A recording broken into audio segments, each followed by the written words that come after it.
It is a little bit like an Agatha Christie mystery. I was tucked into bed just like Beaver and Leave It to Beaver. Everything perfect on my bed, lying there, clean, dressed, and every magazine was gone.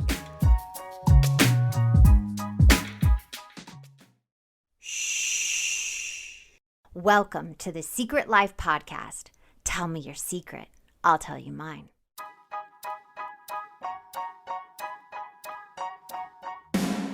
When I first started my recovery 11 years ago, I struggled through the textbook-like material on this subject. I wanted to make the addiction and the recovery from it accessible and relatable to more people by telling it in an entertaining way. Well, I'm super excited to announce I've released my first book, Secret Life of a Hollywood Sex and Love Addict. If I can help just one person find a solution or at least realize they're not broken or alone, then writing this has been worth it. You can pick up the book exclusively at Amazon or signed copy at secretlifenovel.com. And the best way to support our podcast is to subscribe and share. If you haven't left a review or rating on Apple Podcasts yet, please do. It'll help more people find our show. And if you want to be a guest, shoot me a note at secretlifepodcast@icloud.com. Enjoy the episode.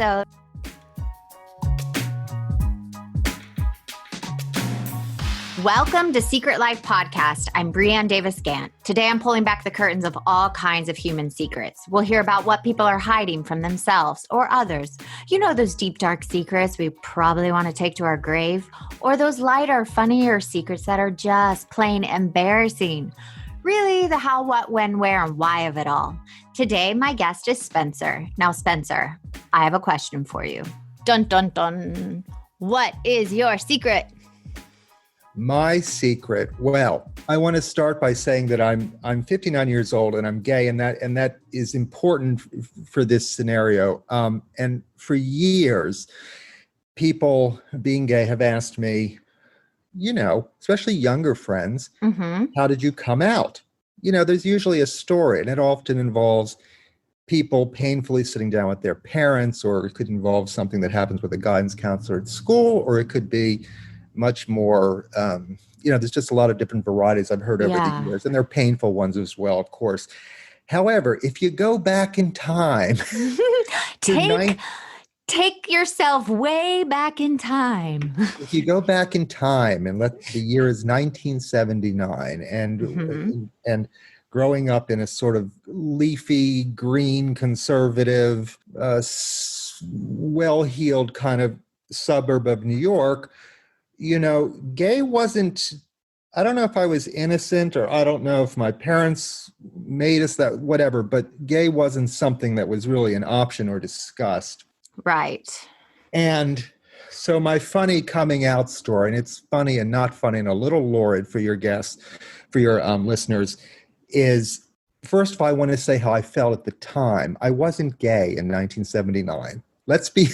Okay, but what do you mean by that? You weren't gay. What I mean is I was gay, of course, but I certainly didn't recognize that and wouldn't have. And if it was a subconscious thing, perhaps, but literally, if someone had asked me in 1979, I would have been, what are you, crazy? Okay.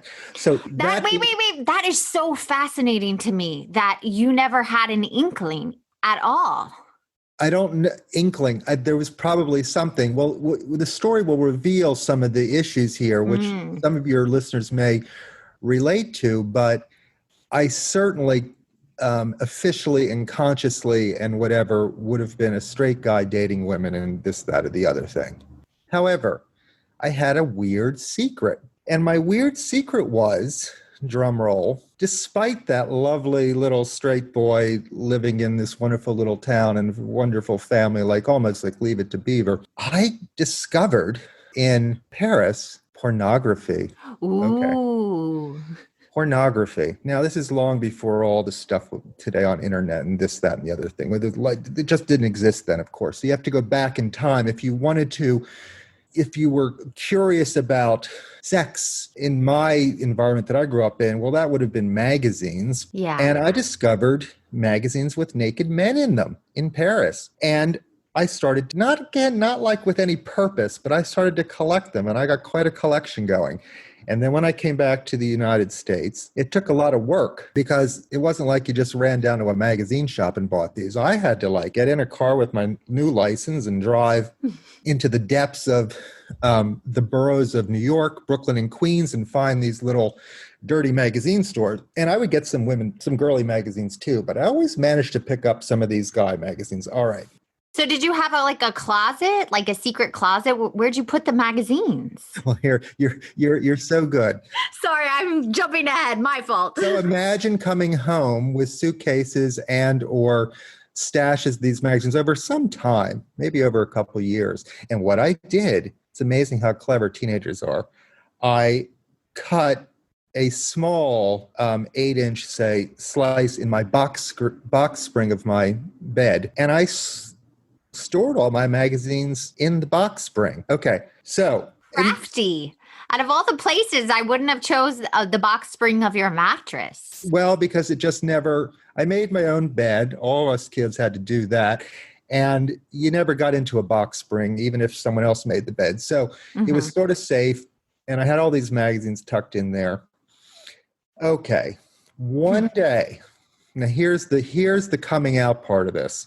Because again, like, I'm not gay. I mean, I know your listeners are laughing, but in 1979, even though I collected these magazines, I wasn't gay. You were not gay. Yes, you were not gay. We got I was not gay.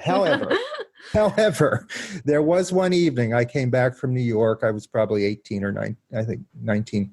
Too late to be this conflicted. But anyway, I came back from New York. I was a little drunk, like teenagers sometimes get. And I thought, well, I'm just going to have an orgy party for one here in my bedroom with all of my magazines. So I got out. I never had them out all at one time. Now, there's quite a lot. Now I got them out. Mm-hmm. I put them up around on my shelves. I put them on my dresser drawers. I put them on the end of my bed. They were to the right of me. They were on the left of me. Oh my God, I'm dying. Picture 80 magazines. This could have been a more exciting scenario, right? Right. And there they all were, right in front of me. And we're involved in orgy for one. Next thing I remember, was... And by the way, you have to sort of picture this, what that would have looked like. Okay. Sorry for the listeners, but picture that. I'm picturing it. It's amazing. It's very inventive. At least I was very cute then, back in those days. So at least it wasn't, but there I was. And the next thing I remember, I woke up. What? Well, I had fallen asleep. I woke up and here's my coming out thing. I was tucked into bed, just like Beaver and Leave It to Beaver. Everything perfect on my bed. The bed, the bed sheets and the coverlet rolled down perfectly, lying there, clean, dressed. And every magazine was gone from that room. And once I came to, I panicked because I didn't dream what I'd done. I knew what I'd done and looked in the box spring to make sure I wasn't crazy. Nothing there. Every magazine was gone. And to this day, I have no idea who took those magazines, what happened to them. No. Or where they ended up. And there was only 6 people in other than me in the house at the time. That would be my mother, my father, 2 younger brothers, a younger sister, and a housekeeper. And do you know, all these years later, we're talking 40 years later, I still don't know what happened that day. And it's a great, haunting coming out story. Wait, you never even had a conversation with anybody in the house? Here's the thing that I want to relate, and I think some listeners may get this and maybe some others won't. There was not a lot of communication. There wasn't so much communication between parents and kids back in my era, and I don't think I was that atypical. I mean, some families did more than others, but we communicated, but it wasn't, you just sort of got up, went to school, got good grades, dinner was every night at the same time, et cetera, et cetera. Yes, and I've heard that from other people I've interviewed. It was just kids were seen and not heard, and you didn't sit down and have conversations with your family about feelings and what's going on really at school and things like that. Really, truly not. It's one of the great differences, I think, when I talk to younger people about, and you can't say it's in every family, and I had a perfectly lovely family, but there just wasn't that kind of communication. Right. Probably even less in previous generations. So in any case, At that time, whoever it was that walked into my room and saw that, it would have looked like a murder scene to them. Okay. Totally. I Again, can't imagine. I don't want to like get the visual too graphic for your audience, but They've heard it all. Don't even worry about my listeners. If you picture 80 magazines on end and all around a room of men, naked men. Naked men. I mean, it would have been one of the worst things ever. So flash forward to now, there's no problem with anyone in my family, including my 80-something-year-old parents, talking about these issues 40 years later, or gay or this or that. But I do think back then, whatever happened would have been such a shock. And it was almost like we're all fine with it now, son, but this is your punishment for back then, or whoever took them. I still don't know. And it's something that just literally I couldn't even bring up today, which is interesting, isn't it? That's so interesting. You couldn't even ask today when obviously your parents know and everybody knows that you are gay. You still can't go, hey, who took those magazines? Like, I could, but I have a feeling, depending on who it was, they wouldn't want to talk about it, because it's not just the shame sometimes it's not the gay thing. I think most people are in my life, in my family, are fine with that. But when you mix in all that pornography and stuff. Yeah, I guess when you're saying that, if I walked into a room and someone had that many magazines, straight or gay, whatever, it would be shocking to me. I'd be like, whoa. I think they still wouldn't approve of that. So my family's rather conservative. So it's almost like I don't want to ever bring it up, but I could. But I feel like it's just some kind of an early little punishment.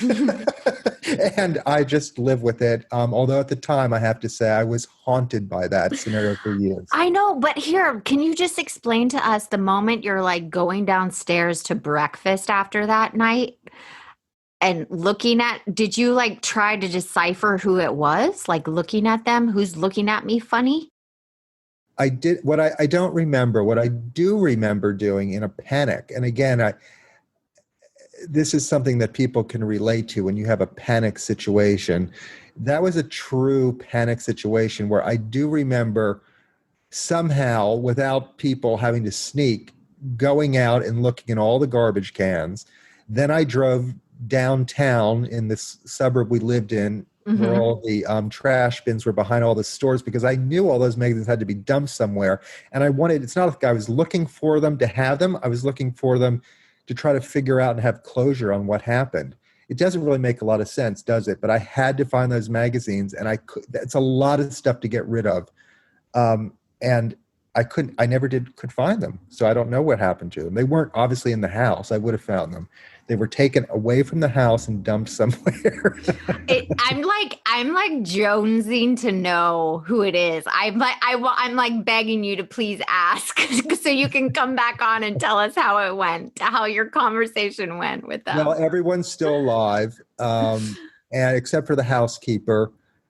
And it is a little bit like an Agatha Christie mystery, if you want to have fun with it. Like, who are the 6 people? Who do we have, and what would be the motives for doing it? I don't think it was the housekeeper, because I think she was very religious, older woman, and I think she would have told my mother, or maybe she did, but then my mother never said anything. But I don't know, Well, who comes into your room at night? You're like, I don't know, Brienne. Stop asking me.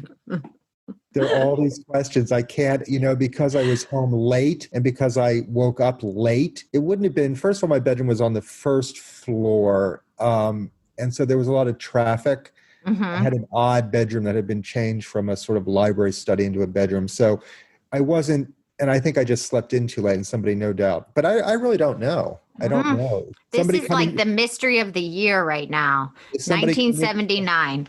79, coming out. And then after that, I do feel like I had to come to grips with the gay thing. So did you ever have an official conversation with your parents, or did you just kind of go into your truth?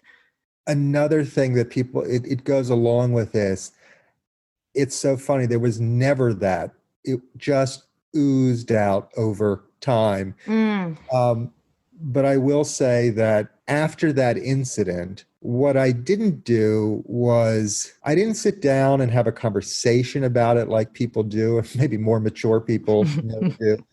But I didn't hide anything after that. I think that was my takeaway. I simply lived my life. I would even have people I was dating, guys, over, or to a concert, and my family would meet them. And so they just sort of accepted it, and I accepted myself. But it wouldn't have gone over well, the sit down thing in my family anyway. It just, we sort of we're very waspy kind of thing. We try to avoid that kind of drama at all costs. Well, that actually is very beautiful that you just like let that part of you come out after that. I always think of it as like a murder mystery. We don't know who it was. We don't know. Maybe I'll murdered your 80 porn magazines. Yeah, maybe I'll be inspired to reinvestigate. You should. I have a feeling if it were my siblings, they would own up to it. I have a funny feeling my 82-year-old mother, who's wonderful in her old age, maybe I like her and respect her now more than I did when I was a teenager. I have a feeling even if I asked her and she did it, she wouldn't admit it. So, yeah. Well, I always like to attach these kind of secrets to the 7 deadly sins. So let's just go back to 1979 during that episode. We have pride, greed, lust, gluttony, envy, anger, and sloth. Do any of these tie to that moment? I was definitely lust as a horny little guy, wasn't I? Yeah. Yes, you were.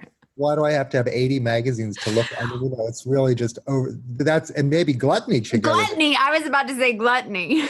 Very piggy. I mean, that's part of the ugliness of it for whoever found it. It's like, what's wrong with one magazine, Spencer? Oh my God. Oh my God, it's making me. And who do you think benefited from keeping this secret and who did it harm? I think that's a very good question. I think I'm not so trendy and cool and modern that I think there isn't some beauty in denial. So a little old-fashioned denial. So I think things turned out okay. However, it was a weight on me it's not anymore, obviously I'm talking about it. It really is diminished over time. But for years, that was a weight on me. And so I think it probably would have been best to just own it early on. Well, here's my thing I would say too. It had to be a weight on you because if you go back on Thanksgiving or Christmas and see your family, that has to be in the back of your head. It certainly was at that time. Yes. Yes. For sure. But you know what you do is you just learn to function, just sort of act your way around stuff, don't you? Maybe that's a skill set that I learned at that period because I didn't let it didn't make me not function. I still, I functioned. I knew I had to function. I did. Plus, going off to college and all that helped for sure. So my last question for you, if anybody's going through this situation, where they got caught red-handed, they don't know who it was, or they got caught red-handed and they haven't said anything to the person, how would you advise them to move forward in the future? What would be your advice? I think that I will say one of the benefits about let's forget 2020. We don't like this year, but terrible year. Let's get rid of it. Let's get rid of it. But let's say one of the benefits of the current times is that there are more resources, let's say, and more outlets. I'm sure there's people that have much worse secrets and things that happen even today. But there are more resources. You could go to a guidance counselor and talk about this kind of thing today and get advice. I certainly could not have done that in 1979 in my high school. Absolutely, you could not go to a guidance counselor. Maybe you could, but it wouldn't occur to you. You wouldn't dream of it. No, I wouldn't dream say, hey, guidance counselor, guess what happened to me this weekend? Like, I don't think I would even say that. So, and then there are all kinds of gay, if you're talking about coming out, there are different groups and things that you can easily find on the internet today. So I would say seek those out and use them. They're great resources. They just weren't available in my era, or I would have probably tried to find somebody to talk to about it. I didn't have anyone to talk to. It's very lonely. Well, Spencer, thank you so much for coming on and sharing this story. But we are looking forward to you coming on next time and telling us how it went when you tried to solve the mystery. Maybe we can get the whole family on at once and solve it together in real time. We should definitely, maybe over Thanksgiving. That's a good idea, because I'm probably not going home this year. So let's keep that idea alive. Well, thank you so much. Honestly, that was so funny. I needed that today. I enjoyed divulging one of my great secrets for you. And if you want to be on the show, please email me at secretlifepodcast@icloud.com. Until next time.